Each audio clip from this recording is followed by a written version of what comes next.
بھی گفتگو ہوئی لیکن ایک مخصوص اینگل سے ہوئی اور اس کے بعد اب سناٹا اور خاموشی چھا رہی ہے۔ اس کی بہت ساری وجوہات میں سے بلا مبالغہ ایک وجہ یہ بھی ہے کہ جب فلسطینیوں پر کیے جانے والے مظالم دنیا کے سامنے آنا شروع ہوئے تو بائیکاٹ مہم تیز ہو گئی، اور بائیکاٹ مہم تیز ہونے کا جو بلا واسطہ نقصان ہے وہ یہودیوں کو ہے، یا بلا واسطہ کہہ لیجیے، لیکن انہیں نقصان ہو رہا ہے، ان کی معیشت پر اثر پڑ رہا ہے، اور اس اثر کا بہت واضح جو یوں کہہ لیجیے کہ انداز ہمیں نظر آیا ہے وہ ان چیزوں کا کہ جنہوں نے اپنی کمپنیز کے بننے کے بعد سے آج تک اپنی پروڈکٹ کے ریٹ کبھی کم نہیں کیے، ان کے ریٹ نیچے آ گئے، انہوں نے ایک پر ایک فری کرنا شروع کر دیا۔ سبب اس کا یہی ہے کہ جب مسلمانوں نے دیکھا کہ مظالم بڑے ہیں تو پھر مسلمانوں نے اس میں اپنے معاملات کو مزید اور کنٹرول کرنا شروع کر دیا۔ میں ایک بیکری میں گیا تو وہاں میں نے جوس کے بارے میں پوچھا، یار یہ یہودیوں کا ہے یا پاکستانیوں کا ہے، یا کسی چاکلیٹ کے بارے میں پوچھا تو وہ جو دکاندار تھا، بیکری والا تھا، وہ کہنے لگا کہ ارے شاہ صاحب اب کیا یہودی اور کیا مسلمان، پریشان ہو گئے ہم، تو جو آتا ہے وہ یہی سوال کرتا ہے۔ تو میں نے کہا ہمیں تو ضرورت ہے نا اس بات کو پوچھنے کی اور دیکھنے کی۔ کہنے لگے نہیں، اس سے کوئی فرق نہیں پڑتا، اس بات سے کوئی فرق نہیں پڑتا کہ آپ ان کی مصنوعات خریدیں یا نہیں خریدیں۔ تو میرا دل جلا ہوا تھا، میں نے کہا دعا کیجئے کہ وہ بم آپ کی یا میرے بچوں پر نہ گرائے جائیں، وہ گولیاں جو ہمارے پیسوں سے وہ یہودی تیار کر رہے ہیں وہ ہمارے بچوں یا آپ کے بچوں پہ نہ گرائی جائیں۔ اگر کسی دن ایسا ہوا نا پھر ہمیں یہ درد سمجھ میں آئے گا، اور یہ جو ساری ان کی مصنوعات لگی ہوئی ہیں یہ سب ختم ہو جائیں گی۔ تو سامنے والا بندہ خاموش ہو گیا اور میں اپنی مطلوبہ چیز لے کے نکل گیا۔ 2 دنوں کے بعد جب میں دوبارہ گیا ہوں کل، تو وہ مجھے کہتا ہے شاہ صاحب میں آپ کی بات سے متفق ہوں، اور میں واقعی میں نے اس بات پر غور کیا ہے، اور میرے سامنے وہ ویڈیو آ گئی جو بمباری اسرائیلی فلسطینیوں پہ کر رہے ہیں، کہنے اس ویڈیو کو دیکھنے میں میرا کلیجہ دہل گیا، اور میں نے بھی یہ تہیہ کر لیا ہے کہ اب میں ان کی مصنوعات کو نہیں بیچوں گا اور میں ان کا بائیکاٹ کروں گا۔ تو بحمد اللہ تعالی یہ کوششیں ہیں، ہم میں سے ہر ایک کا حصہ ہے، ہر ایک اپنا حصہ شامل کر رہا ہے اور کر سکتا ہے، لیکن اس میں بہت بڑا کردار یہ ہمارے میڈیا کا ہے کہ یہ کسی بھی ہائپ کو کریٹ کرتے ہیں اور اس کے بعد کسی بھی چیز کو بالکل زیرو پر لے آتے ہیں۔ اور ابھی یہی معاملہ فلسطین کے ساتھ شروع ہو چکا ہے کہ ہمارے ذہنوں سے ان فلسطینیوں کے معاملات کو بالکل نکالا جا رہا ہے۔ آپ کسی نیوز چینل کو دیکھ لیجئے، وہاں پر پہلے بریکنگ نیوز میں فلسطینیوں کی نیوز ہوا کرتی تھی، اور آپ کو کہیں ڈھونڈنے پر وہ نیوز نظر آئے گی کہ یہاں پر یہ ہو گیا، یہاں پر یہ ہو گیا، ادروائز ایسا کوئی بھی سلسلہ نظر نہیں آتا۔ اب اس دور میں، اس وقت میڈیا کے اس چیلنجنگ دور میں ضرورت اس امر کی ہے کہ چونکہ ہمارے پاس سوشل میڈیا ہے، ابھی آپ دیکھیں یہاں سے لائیو جا رہا ہے، پھر ہمارے پاس ہر ایک کے اپنے اپنے اکاؤنٹس ہیں، تو ان چیزوں کے ذریعے اویئرنیس کی جو مہم ہے، لوگوں میں شعور اور بیداری کا جو سلسلہ ہے، اس کو کبھی بھی نہ روکا جائے۔ میں پھر یہ کہوں گا، یہ بات ذہن میں رکھیے کہ اگر ہمارے عمل سے کوئی فائدہ نہیں بھی ہوتا ہے تو کم از کم ہمارا نام فلسطینیوں کے ساتھ وفاداری کرنے والوں میں آئے گا۔ اگر کوئی فائدہ نہیں بھی، میں کسی دکان میں جاؤں اور میں نے اسرائیلی پروڈکٹس دیکھی اور میں نے اس کو کہا یار یہ نہیں رکھو یار، تمہیں پتہ ہے کیا ہو رہا ہے، اچھا اس نے سامنے بس اپنا کام کرو یار، اگر اس نے جھاڑ بھی دیا، ڈانٹ بھی دیا یا غصہ بھی دکھا دیا تو بھی کم از کم ہمارے بولنے کا ہمیں فائدہ ہوگا۔ اور ایمان کے 3 درجات تو آپ نے سن رکھے، اپنی ہاتھوں سے روکنا، دوسرا درجہ اپنی زبان سے روکنا، اور تیسرا درجہ دل میں برا جاننا۔ تو کم از کم دوسرا درجہ تو ہمارے پاس ہے، کم از کم یہ تو ہم استعمال کر سکتے۔ ٹھیک ہے ماریں گے نہیں، لڑائی نہیں کریں گے، جھگڑا نہیں کریں گے، لیکن کم از کم اسے اپنی زبان سے بولیں گے تو صحیح، تاکہ یہ سلسلہ رکے۔ اور پھر یہ لوگوں کی اپنی ہی چیز ہے، لوگ لینا چھوڑ دیں، کمپنیز بنانا چھوڑ دیں، دکاندار خرید کر کے بیچنا چھوڑ دیں، یہ بالکل سیم سچویشن ہے۔ اگر ہم اس میں تھوڑی سی اور اپنی ہمت کو بڑھائیں تو ہم دیکھیں گے انشاءاللہ یہ جو ہماری مہم ہے اللہ نے چاہا تو مزید اور یہ کامیابی کی طرف جائے گی۔ اچھا، اس کی جو ضرورت ہے یعنی ان کے بائیکاٹ کرنے کی اور ذہن سازی کرنے کی، اگر اس میں ہم کامیاب ہو جاتے ہیں تو پھر کتنا بڑا فائدہ ہوگا۔ رسول اللہ صلی اللہ تعالیٰ علیہ وآلہ وسلم کی وہ حدیث پاک میں بار بار بیان کرتا ہوں کہ مسلمان کے مثال ایک بدن انسانی کی ہے. بدن کے ایک حصے میں درد ہو تو پورا بدن اس کی تکلیف کو محسوس کرتا ہے. آپ دیکھیں گے انسان کی باڈی میں سب سے قیمتی شے کیا ہے؟ دماغ. اور ہر بندہ اس کو قیمتی تصور کرتا ہے, اور ایسا ہے بھی کہ اگر دماغ کی کوئی ایک وین کام کرنا چھوڑ دیتی ہے تو بہت بار ایسا ہوتا ہے کہ پورا بندہ ہی پیرالائز ہو جاتا ہے. یعنی بندے کی باڈی کسی کام کی نہیں رہتی, ایک جو آپ کے برین کی ایک وین ہے اگر وہ کام کرنا چھوڑ دے. تو ہمارے یہاں بھی یہ کانسیپٹ ہے, انسان کی باڈی میں جو سب سے قیمتی چیز تصور کی جاتی ہے وہ برین ہے, وہ دماغ ہے. اور سب سے زیادہ جسے کمتر سمجھا جاتا ہے, ویسے کمتر کوئی چیز نہیں ہے لیکن ہم اپنی سینس کے اعتبار سے کہیں کہ ہمارے یہاں جس کو سب سے زیادہ ان کے مقابلے میں کم درجے پہ رکھا جاتا ہے تو وہ ہے ہمارا پیر. جیسے کسی کو ذلیل کرنا ہونا تو کیا کہتے ہیں, اس کو تو میں اپنے پیر کی ٹھوکروں پہ بھی نہ رکھوں, اس کی اوقات تو میری جوتی میں بھی نہیں ہے. مطلب ہم نے اس کو نچلا درجہ دیا ہوا, دماغ کو اوپر کا درجہ دیا ہوا ہے. لیکن میں آپ سے کہوں گا کہ اتنا کامیاب ترین دماغ جو انسان کو کہاں سے کہاں لے جاتا ہے, آپ اس کا فیصلہ دیکھیں. کبھی ایسا نہیں ہوگا کہ اس کم درجے والے پیر کی چھوٹی انگلی میں کوئی چوٹ لگے اور دماغ کہے کہ بھائی میرا اس سے کیا تعلق ہے, مجھے اور بہت سارے کام کر رہے ہیں, چوٹ لگی ہے تو لگی رہے. ایسا کبھی بھی نہیں ہوگا. دماغ فوراً میسج بھیجے گا باڈی کو اور کہے گا فی الفور اسے لے کے جاؤ ہاسپٹل, فی الفور لے کے چلو, کیونکہ وہ دماغ یہ جانتا ہے کہ اگرچہ یہ چوٹ چھوٹی انگلی میں ہے لیکن اس کی دیکھ بھال نہیں کرنے پر پورا پیر اور پھر پورا جسم اس درد کا شکار ہو کر کے خطرناک ترین امراض میں گرفتار ہو سکتا ہے. اس وجہ کر ایک چھوٹی سی انگلی کو بھی وہ ویلیو دیتا ہے.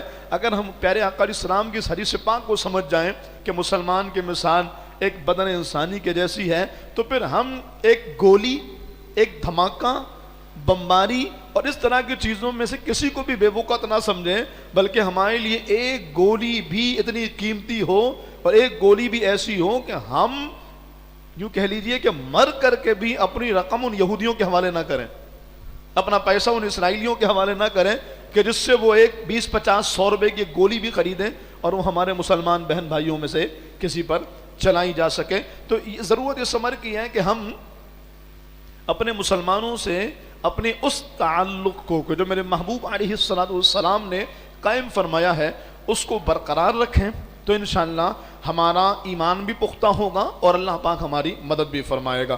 موجودہ صورتحال میں مزید اگر ہم دیکھتے ہیں کہ 20,000 سے زائد شہادتیں ہو چکی ہیں اور وہ بیچارے کمال کے لوگ ہیں, اب تک ڈٹے ہوئے ہیں اور کمال کی قوم ہے. بلکہ میں تو اس ابو عبیدہ پر حیران ہوں, اور میں کیا پوری دنیا حیران ہے. پوری دنیا ساری عالمی طاقتیں رومال میں لپٹے ہوئے اس ابو عبیدہ کو ڈھونڈ رہی ہیں کہ وہ ابو عبیدہ ہے کون جس نے عالم کفر کی ایوانوں میں لرزہ برپا کر دیا. اور ابو عبیدہ جو آج سے 15 سال پہلے جس ٹون میں بات کرتا تھا آج بھی اسی ٹون میں بات کر رہا. اگرچہ اس ابو عبیدہ کے نام پر انہوں نے سینکڑوں مجاہدین کو شہید کر دیا اس خوف میں کہ ابو عبیدہ کون ہے, ابو عبیدہ کون ہے. بالکل ایسا ہی ہے. میں افغانستان کی ہسٹری پڑھ رہا تھا کہ جب پاکستان میں جو افغانستان کا سفیر تھا ملا عبدالسلام ضعیف, جب ان کو امریکہ کے حوالے کیا گیا اور وہ جو انہوں نے ظلم کی روداد بیان کی ہے, میں کہتا ہوں کسی پیروں کے نیچے آنے والی چیونٹی اور کسی ڈسنے والے سانپ اور کاٹنے والے بچھو کو بھی اس بے دردی سے ظلم کا شکار نہیں کیا جاتا جتنی بے دردی کے ساتھ ان افغانستان کے مجاہدین پر ظلم کیا گیا. ملا عبدالسلام کی آپ وہ کتاب پڑھ لیں تو میں کہتا ہوں آپ آدھی کتاب پڑھ لیں اور آپ کی ہچکیاں نہ بندھیں, یعنی آپ کتاب نہ پڑھ سکے مکمل, ایسی کیفیت ہو جائے گی. اتنا ظلم کس بات پر؟ بس یہ بتا دو کہ ملا عمر کہاں ہے. پتہ یہ لگتا ہے کہ اللہ پاک نے آج بھی اسلام کا بھی روب رکھا ہے, مجاہدین کا بھی خوف رکھا آج بھی. یہ الگ بات ہے کہ ہم اب ظلم سہنے والوں میں ہیں اور ہم منتظر ہیں کسی عمر فاروق اعظم کے, ہم منتظر ہیں کسی صلاح الدین ایوبی کے, ہم منتظر ہیں کسی محمود غزنوی کے. وہ ویڈیو اگر آپ نے دیکھی ہو وہ ویڈیو اگر آپ کی نظر سے گزری ہو تو میں کہتا ہوں کہ رات میں آنکھ کھل جاتی ہے نا تو نیند نہیں آتی اس بات کو سوچ کر کے کہ جہاں پر بہت سارے اسرائیلی کتے ایک ہماری بہن کے اوپر شراب ڈال رہے ہیں اور اس پر دست درازی کر رہے ہیں، اور اس کا ایک جملہ ہے، وہ ہاتھ اٹھا کہہ رہی ہے یا رحمت للعالمین ادرکنی یا رسول اللہ، یا رحمت للعالمین ادرکنی یا رسول اللہ۔ میں کہتا ہوں اس کے بعد بھی اگر ہماری غیرت نہ جاگے تو ہم کس بات کے مسلمان ہیں؟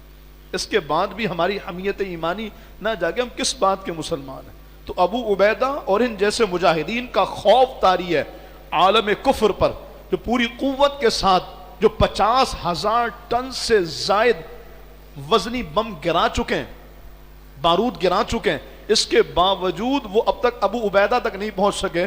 میں نے کہا جو 1500 سال بعد آنے والے ابو عبیدہ تک نہیں پہنچ سکے، وہ ابو عبیدہ بن جراح کی شان کیا سمجھیں گے؟ ہاں، وہ جناب عمر، جناب عثمان، جناب حیدر کرار کے مقام کو کیا سمجھیں گے؟ خالد بن ولید کی شان و عظمت انہیں کیا سمجھ میں آئے گی؟ یقیناً یہ آج کے مجاہدین بتاتے ہیں کہ جنہوں نے حضور کو دیکھا نہیں ہے وہ ایسے دلیر ہیں، تو جنہوں نے حضور کو آنکھوں سے دیکھا ہوگا ان کی پاور کا عالم کیا ہوگا، ان کی طاقت اور قوت کا عالم کیا ہوگا۔ لیکن اعلان یہی ہے کہ چاہے وہ زمانہ رسالت کے مجاہدین ہو صلی اللہ علیہ وسلم، وہ تو عظیم ہستیاں ہیں، حضرات صحابہ ہیں، لیکن ایز اے مجاہد میں بات کروں تو اس زمانے کے مجاہد ہوں یا آج کے زمانے کے مجاہد ہوں، پیغام حق ایک ہی ہے اور اللہ کی مدد سب کے ساتھ شامل حال ہے۔ ہر دور میں ظلم و ستم کا ہم نے سامنا ضرور کیا ہے، لیکن یہ بات حقیقت ہے کہ اللہ تعالیٰ اپنے بندوں کی مدد فرما کر انہیں غالب فرماتا ہے۔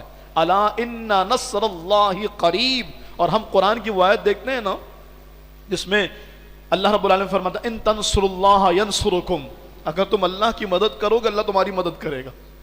جو مسجد اقصیٰ کے نکلے ہیں اللہ نے ان پر، مجھے بتائیے یہ مدد نہیں ہے؟ مجھے بتائیے یہ اللہ کا فضل نہیں ہے کہ اتنی شدید بمباری کے اندر کوئی روٹی کھا رہا ہو؟ یہ اللہ کی مدد نہیں ہے؟ اتنے شدید حالات میں بچے اپنی نارمل لائف گزار رہے ہیں، کھیل رہے ہیں، وہ یہ مدد ہے۔ وہ مدد کیا ہے؟ قرآن نے اس کو ذکر کیا، هو الذی انزل السکینۃ فی قلوب المؤمنین۔ اللہ کی مدد ایسے بھی آتی ہے کہ اللہ ایمان والوں کے دلوں کو مضبوط کر دیتا ہے، دل مطمئن ہو جاتے ہیں۔ ایک طرف تو عالمی طاقت کے حامل اسرائیلی اور یہودی جو ہر طرح کے اسلحے سے لیس ہیں، ان کا عالم یہ ہے کہ ان میں پاگل پن بڑھ رہا ہے۔ اور گزشتہ جمعے میں نے آپ سے عرض کی تھی، یہ بات میں دوبارہ ریپیٹ کروں کہ امریکن ایمبیسی جو ویزا جاری کرتی ہے لوگوں کو، اس کے ایک بندے نے ایک صاحب کو بتایا اور انہوں نے مجھے بتایا کہ اس بار یعنی جب سے جنگ شروع ہوئی ہے اب تک امریکہ کو 1,00,000 اسرائیلیوں کی طرف سے یہ اپلیکیشن آئی ہیں کہ ہم امریکہ میں پناہ لینا چاہتے ہیں۔ تو کہا یہ بتاؤ کہ کتنے فلسطینی ایسے ہیں جن کی اپلیکیشن آئی ہے؟ کوئی ایک بھی نہیں ہے۔ ایک طرف تو عالمی طاقت سب کچھ ان کا، اس کے باوجود خوف کا عالم یہ ہے، اور دوسری طرف جن کے پاس کچھ بھی نہیں ہے، جن کے پاس کوئی ہتھیار، اسلحہ اور سامان بھی اس دور کا جدید نہیں ہے، ان کا عالم یہ ہے کہ اوپر سے میزائل گر رہے ہیں، وہ وہاں پہ کھانا کھا رہے ہیں، بمباری ہو رہی ہے، وہ اپنی لائف گزار رہے ہیں۔ کیوں؟ کیونکہ ابو عبیدہ نے کہا، وہ مجاہد سپہ سالار جو کمانڈر ہے، اس نے کہا فرق ہمارے اور ان میں صرف ایک ہے، وہ زندگی بچانا چاہتے ہیں اور ہم بیت المقدس پہ قربان ہونا چاہتے ہیں، بس ایک فرق ہے، اسی فرق نے ہمیں غالب کیا ہوا ہے کہ ہم قربان ہونا چاہتے ہیں، وہ زندگی کو اپنے سیو کرنا چاہتے ہیں۔ تو میں آپ سے یہ عرض کر رہا ہوں کہ اس دور میں ہماری حمیت و غیرت کا تقاضا کیا ہونا چاہیے؟ کسی نے خوبصورت بات کی، میں آپ سے عرض کروں، اس دور میں ہمیں 2 کام کرنے چاہیے اگر ہم ان فلسطینیوں کا ساتھ دینا چاہتے ہیں۔ پہلا کام تو وہ جو حضرت سلمان فارسی نے کیا رضی اللہ تعالیٰ، کہ جب ان سے کسی کافر نے پوچھا تمہارا نام کیا ہے؟ اس نے کہا اسلام۔ تمہارے باپ کا نام کیا ہے؟ انہوں نے کہا اسلام۔ کا دادا کا نام؟ کہا اسلام۔ کا پردادا کا نام؟ کہا اسلام۔ کا کوئی اور نام بھی ہے؟ کہا نہیں، ہماری شناخت ہی اسلام ہے، ہماری پہچان ہی اسلام ہے۔ بازو تیرا توحید کی قوت سے قوی ہے، اسلام تیرا دیس ہے تو مصطفی ہے. ہماری پہچان، ہماری شناخت یہ اسلام ہے. ایک کام تو یہ کیا جائے کہ بینگ اے مسلم ہم اپنی تمام تر حمایتیں، چاہے وہ مصنوعات کا بائیکاٹ کر کے ہوں یا اپنے ریسورسز کو یوٹیلائز کر کے جس درجے میں ان کی ہیلپ آؤٹ کر سکیں، جس طرح سے بھی. اور کسی کے خلاف بات مت کیجئے، یار وہ تو کہہ رہا ہے کہ میں مدد کر رہا ہوں، کیا مدد کرے گا؟ وہ تو کہہ رہا ہے میں نے یوں کیا، وہ کیا کرے گا؟ میں کیا کر رہا ہوں؟ میں مسلمان ہوں، میں ان مسلمانوں کے ساتھ کس انداز سے کھڑا ہوں؟ کیا آج بھی میرے گھر میں یہودیوں کی مصنوعات آ رہی ہیں؟ تو پھر کیا فائدہ اپنے آپ کو مسلمان کہنے کا؟ ہماری شناختی اسلام ہے. وہ یہ کہہ کے تھوڑی مار رہا ہے یہ پٹھان ہے، پنجابی ہے، بلوچی ہے، عربی ہے، اجمی ہے. وہ تو یہ کہہ کے مار رہا ہے کہ مسلمان ہے. یہ کلمہ گو ہے. جو اسرائیلی جیلوں میں قید مسلمان ہیں ان سے کیا کہا جاتا ہے؟ اللہ اکبر کبیر. کہاں معاذ اللہ ثم معاذ اللہ قرآن کریم لا کر رکھا جاتا ہے اور کہا جاتا ہے اس پہ چل جاؤ ہم تمہیں رہا کر دیں گے. کہتے ہیں وہ مر جانا گوانا کرتے ہیں لیکن اس پہ چڑھتے نہیں ہیں. وہ عافیہ صدیقی اللہ اس کی حفاظت کرے، اس کے ابھی حالیہ جو بیان آیا ہے اس نے تو ہماری غیرت کا جنازہ ہی نکال دیا. ہم تو صرف یہی کہہ سکتے ہیں خاصان رسول وقت دعا ہے، امت پہ تیری آ کے ادب وقت پڑا ہے. حجاج بن یوسف کو ہندو عورت نے اپنی بیٹی کی عزت دری کے بعد پکارا تھا کہ ہم نے تو سنا ہے تمہارا نبی غیروں کے سروں پر بھی چادر ڈالتا ہے، آج میری بیٹیوں کی عزت لوٹی جا رہی ہے، کہاں ہے مسلمان کا حکمران؟ حجاج بن یوسف اتنا ظالم شخص تھا، اس کے باوجود آپ جانتے ہیں کہ اس نے محمد بن قاسم کو پورا لشکر لے کر کے سندھ میں بھیج دیا تھا اور سندھ باب الاسلام بنا تھا، سندھ کو فتح کیا تھا. تو ہماری تاریخ تو یہ ہے.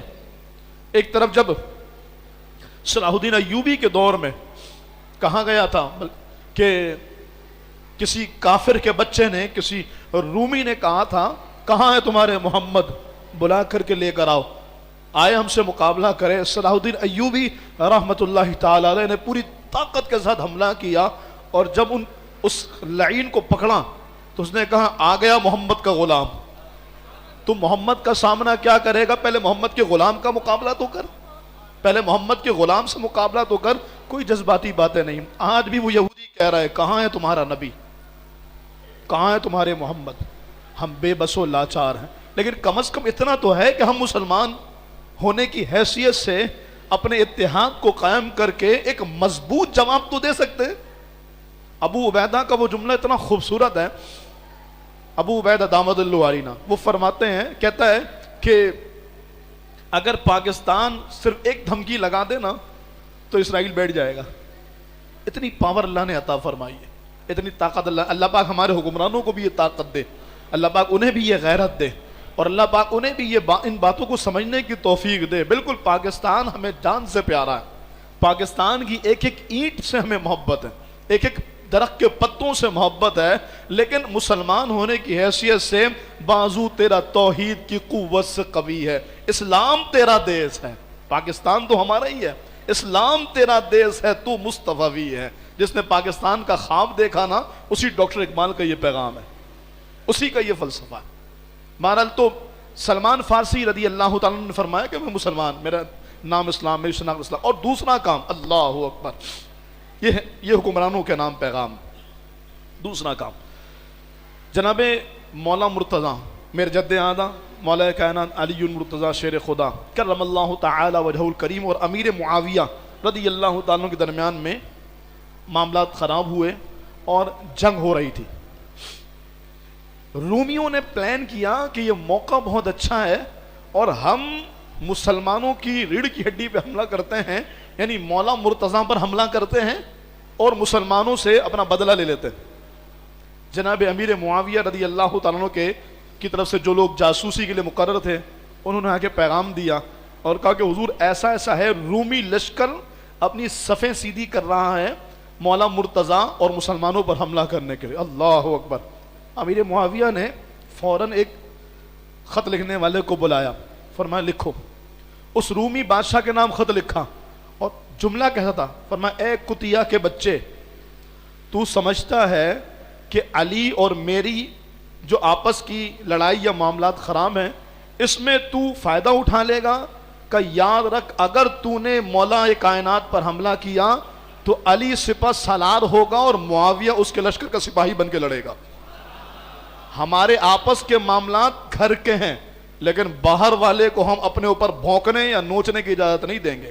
تو کاش ایسا ہو جائے، جی یہ میرا معاملہ، یہ میرے ملک کا معاملہ، یہ میری سرحد کا معاملہ، یہ میری معیشت کا معاملہ، یہ میری سفارتکاری کا معاملہ کا نہیں. جب اندرونی معاملہ ہے تو ٹھیک ہے، آپس کے اختلافات ہوتے ہیں، لیکن جب بیرونی محاذ آ رہی ہے، جب باہر کا دشمن ہمیں کمزور سمجھ کے، آپس میں بٹا ہوا سمجھ کر، آپس میں ایک دوسرے کے دست و گرما ہوتا دیکھ کر کے سمجھتا ہے کہ ہم مسلمانوں پر حملہ کر کے انہیں کمزور کر دیں گے، تو پھر اس وقت ہمیں وہی حدیث پاک پر عمل کرنا چاہیے کہ جہاں پر میرے محبوب علیہ السلام نے فرمایا کہ مسلمان کی مثال ایک بدن انسانی کے جیسی ہے کہ بدن کے ایک حصے میں درد ہوتا ہے تو پورا بدن اس کی تکلیف کو محسوس کرتا ہے. تو یہ دو کام اگر ہم اس انداز سے کرتے ہیں تو یقیناً یہی فلسفہ امت بھی ہے، یہی پیغام مصطفی بھی ہے، اور یہی امت کی کامیابی کا راز بھی ہے. کیونکہ جن لوگوں نے دین اسلام کی کامیابی میں اپنا کردار ادا کیا، ہمیشہ ان لوگوں کا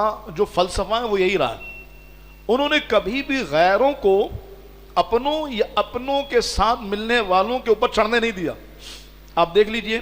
اور پھر سامنے سے ایثار کا جذبہ، سامنے سے محبت کا جذبہ، اپنے بھائی کے لیے اپنی چیزوں کو قربان کرنے کا جذبہ، وہ ایسا ہوتا ہے کہ جس کی نظیر اور مثال نہیں ملتی.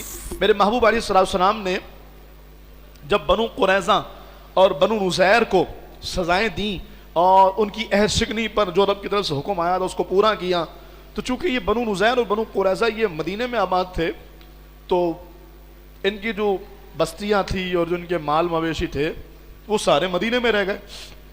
تو میرے محبوب علیہ السلام نے انصار مدینہ کو بلوایا اور فرمایا کہ بنو نذیر اور بنو قریظہ کا بہت سارا مال ان کے گھروں میں پڑا ہوا ہے، ان کے گھر بھی ہیں، اور تم وہ لوگ ہو جنہوں نے مکے سے ہجرت کر کے مدینے آنے والوں کو اپنا گھر بھی دیا، اپنا مال بھی دیا، اپنا اسلامی بھائی بھی بنایا، مواخات جو حضور نے قائم فرمایا تھا اس کو بھی برقرار رکھا.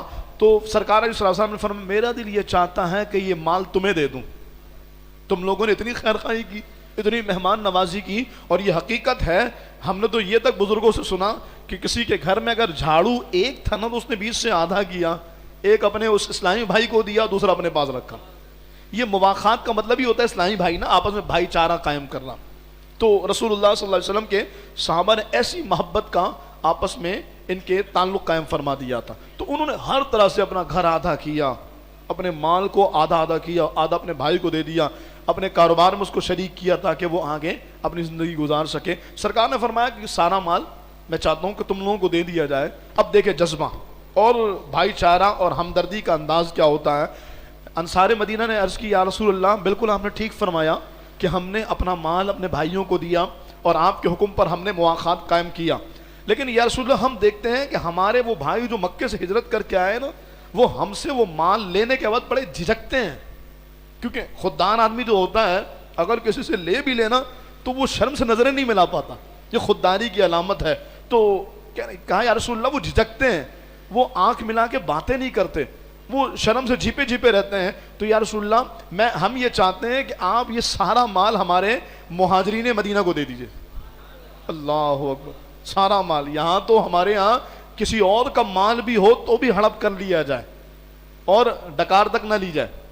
اگر دکاندار نے واپس کرتے ہوئے کچھ زیادہ رقم واپس کر دی ہے تو اسے مال غنیمت سمجھ کے رکھ لیا جاتا ہے. راہ چلتی کوئی بھی چیز ملے تو اس چیز کو اپنا ذاتی مال تصور کیا جاتا ہے. زمین پر گری کوئی چیز ہو تو اس کو سمجھا جاتا ہے کہ مال مبتل بے رحم. بلکہ میں نے تو ایسے لوگ دیکھے ہیں جو یہ دعا کرتے ہیں یار کاش کوئی گرا ہوا موبائل ہی مل جائے مجھے، کہیں کوئی 2-4 لاکھ روپے ہی گرے ہوئے مل جائیں. حالانکہ حقیقتاً اگر شریعت کے اعتبار سے آپ یہ بات معلوم کیجئے تو وہ بندہ پھنس جاتا ہے جس کو گری ہوئی چیز ملتی ہے. اور شریعت کا حکم یہ ہے کہ اگر گری ہوئی کوئی چیز ملے نا، جب تک آپ نے اس کو اٹھایا نہیں ہے آپ کی بچت ہے. لوگ کہتے نہیں ہم نے اس لیے اٹھا لیا تھا کہ کوئی اور نہ لے لے. تو ٹھیک ہے، آپ نے بہت زیادہ ہمدردی کا اظہار کیا تو اب آپ شریعت کے اس حکم کو فالو بھی کریں گے جو شریعت نے آپ پر لازم کیا ہے. کیا آپ کو جو رقم ملی ہے، جو شے ملی ہے، جو بھی چیز ملی ہے، آپ اس کا اعلان کریں گے. اور اعلان کرنے کا طریقہ علماء سے پوچھیں گے. ظاہر ہے میں یہاں پر اسپیسیفک ایک دو طریقے بیان کر سکتا ہوں, بہت سارے طریقے ہیں. اب مارکیٹ میں کوئی چیز ملی ہے, مسجد میں کوئی چیز ملی ہے, سڑک پہ کوئی چیز ملی ہے, گھر کے باہر کوئی چیز ملی ہے, ہائی وے پر کوئی چیز ملی ہے, تو ہر ایک کا الگ الگ حکم ہوگا. شریعت کے مطابق آپ اس کا اعلان کریں گے, اعلان کے تقاضے پورے کریں گے. یار میں کام کاج چھوڑ کے اعلان کرتا پھروں, آپ کو اٹھانے کس نے کہا تھا؟ توجہ ہے, آپ کو اٹھانے کس نے کہا تھا؟ آپ اٹھائیں گے تو پھر آپ اس کو پورا اس کے جو معاملات ہیں وہ مکمل کرنے کا ذمہ دار بھی ہیں. اچھا, اعلان کرنے کے بعد بھی کوئی نہیں ملا تو پھر آپ کے لیے حکم یہ ہے کہ وہ مال آپ اللہ کی راہ میں صدقہ کر دیں گے. موبائل ہے تو بھی, کوئی کیش ہے تو بھی, یا کوئی اور چیز بھی ہے, اللہ کے نام اس کو صدقہ کر دیں گے. اس کے لیے بھی علماء سے رہنمائی لے لی جائے. اچھا, اس کے بعد آپ نے 2 لاکھ روپے آپ کو ملے, آپ نے صدقہ کر دیے, اور اگلے دن بندہ آ گیا, کیونکہ آپ نے اعلان تو کر دیا نا, بندہ آ گیا کہ بھائی وہ 2 لاکھ میرے تھے, یہ نشانی تھی. تو اب کیا ہوگا؟ اب اپنے پلے سے ادا کرنے پڑیں گے. بھائی میں نے تو صدقہ کر دیا, صدقہ کر دیا, لیکن آپ نے چونکہ اٹھایا تھا تو ذمہ داری آپ کی. اسی لیے کہا گیا جب تک نہیں اٹھائیں گے تب تک تو بچت ہے.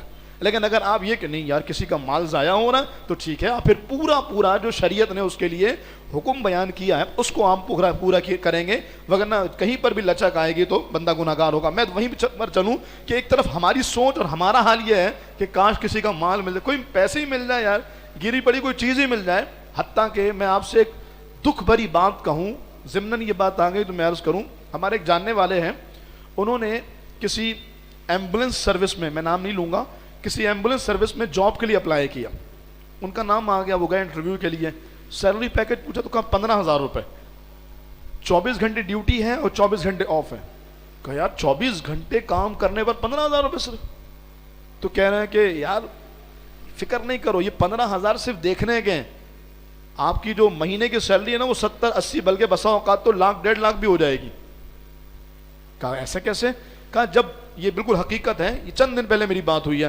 انہوں نے کہا, ان سے کہا کہ جب آپ کسی ایسی جگہ پر پہنچے جہاں کسی بندے کا ایکسیڈنٹ ہوا ہے نا, جب اس کو ایمبولینس میں ڈالتے ہیں تو سب سے پہلے اس کی جیب خالی کرتے ہیں. تو یہ جیب میں جو رقم ہوگی نا وہ آپ کی ہو جائے گی. یہ اس ایمبولینس والے انٹرویو لینے والے بندے نے کہا کہ جو رقم ہوگی اس بندے کی جیب میں وہ رقم آپ کی ہو جائے گی. اب یہ جتنی بھی ہو, کبھی کبھار 2-4 ہزار بھی ہوتے ہیں, کبھی 1,00,000-2 لاکھ بھی ہوتے ہیں, جو جیب میں مل جاتے ہیں تو وہ آپ کا ہے. تو یہ 15,000 کو مت دیکھو, یہ دیکھو کہ کتنا سارا بینیفٹ ہے. تو ان صاحب نے کہا کہ بھائی یہ تو حرام ہے, یہ تو جائز نہیں ہے. یار اگر اتنا حلال حرام دیکھو گے تو ہو گیا کام. یہ ایک سوچ کا لیول ہے کہ ایک طرف تو یہ دیکھ رہے ہی نہیں, وہ بیچارہ اللہ اکبر پتہ نہیں کس مجبوری میں پیسے لے کے جا رہا تھا, کتنی ایمرجنسی میں لے کے جا رہا تھا, کس کیفیت سے دو چار ہے کوئی نہیں جانتا. ایک طرف حالت یہ ہے, اور دوسری طرف جو جذبہ ایمانی مسلمانوں کا تھا اس کی کیفیت دیکھ لیجیے آپ کہ اللہ تعالیٰ کے حبیب علیہ السلام نے آفر کی ہے, کہا نہیں محبوب وہ زیادہ حقدار ہے. مہاجرین مدینہ سے پوچھا, کہا یا رسول اللہ ہماری خدمت تو مسلمانوں نے کی ہے, یا رسول اللہ ہماری طرف سے ان انصار مدینہ کو ہی تحفہ دے دیجیے. میرے محبوب علیہ السلام کی آنکھیں اشک بار ہوئی. حضور نے فرمایا جب تک تم اس انداز سے رہو گے اللہ تعالیٰ تمہیں عروج عطا فرماتا رہے گا.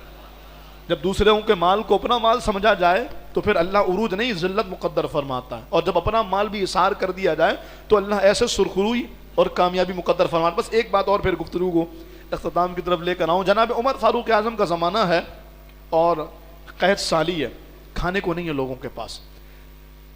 ایک صاحب کے گھر میں کئی دنوں سے فاقے تھے, اچانک دروازے پہ دستک ہوئی. پڑوسی کا بچہ گھر کے باہر کھڑا تھا اور اس نے بکرے کی سری وہ دی, کہا یہ والد صاحب نے آپ کے لیے دی ہے. وہ صاحب اپنے گھر میں لے کر کے آئے اور کہا دیکھو کئی دنوں سے فاقے تھے, آج کرم ہوا, پڑوسی نے بکرے کی سری بھجوائی ہے. خاتون کہنے لگی بات تو ٹھیک ہے, ہمارے گھر میں کھانے کو کچھ نہیں, لیکن مجھے لگتا ہے کہ ہمارا وہ والا پڑوسی نا زیادہ اس بات کا حقدار ہے کہ اسے یہ دی جائے تاکہ وہ بنا کے کھا لے. انہوں نے اپنے پڑوس میں بھجوا دی, اس پڑوسی نے اپنے برابر میں بھجوا دی, اس پڑوسی نے اس کے برابر میں بھجوا دی. بات سمجھیے گا, یہ کوئی حقیر چیز نہیں تھی. گھر میں 3 دن کے فاقے ہیں, کھانے کو کچھ نہیں ہے, اور ایک ایسا کھانا جو کہ مرغوب بھی ہے وہ بھیجا جا رہا ہے اور واپس کیا جا رہا ہے, آگے آگے آگے آگے بھیجا جا رہا ہے. کہتے ہیں 21 گھروں میں گھومنے کے بعد وہ سری دوبارہ اسی گھر میں آ گئی جہاں سے چلی تھی. تو انہوں نے کہا یہ ہمارے پاس آ گئی، تو پتہ یہ لگا کہ مدینے کے سارے رہنے والوں کو حضور نے ایثار کا وہ جذبہ دیا ہے کہ جو اپنے گھر میں آتے ہوئے کھانے کو دیکھے نہیں ہم سے زیادہ ہمارا وہ بھائی حقدار ہے، ہم سے زیادہ ہمارا وہ مسلمان حقدار ہے، اور وہ اس چیز کو آگے بھیج رہے ہیں۔ تو ان صاحب نے میری بیوی سے کہا چلو ایسا کرتے ہیں، اسی کو بناتے ہیں، شوربہ زیادہ کرتے ہیں اور سارے گھروں میں تقسیم کرتے ہیں۔ یہ ہے وہ ایثار کا جذبہ۔ اور میں آپ سے کہہ رہا ہوں کہ ہمیں تو وہ ایثار نہیں کرنا جناب من، ہمیں تو اپنے ان مسلمان فلسطینی بہن بھائیوں کا ساتھ دینا ہے جو ہمارے حصے کا بھی کام کر رہے ہیں، جو ہمارے کاندھوں سے بھی قرض اتار رہے ہیں، جو ہمیں بھی اس وقت جب اللہ کی بارگاہ میں کھڑا کیا جائے گا میدان محشر کی رسوائی سے بچا رہے ہیں۔ تو ہم پر یہ لازم ہے کہ ہم ایسی صورت میں ان کی مصنوعات کا بائیکاٹ کریں، اور ہر اعتبار سے جہاں تک ہم سے ممکن ہو سکے ہم اپنا حصہ ان فلسطینیوں کی حمایت میں اور ان یہودیوں کو کمزور کرنے کے لیے شامل کریں۔ ابتدا والی بات دوبارہ ریپیٹ کروں گا، کچھ نہیں بھی ہوگا تو بھی ہمارا نام وفاداروں میں ضرور آئے گا، اور ہوگا کیسے نہیں، نظر آ رہے ہیں اثرات، وہ تو ہونا شروع ہو گئے ہیں۔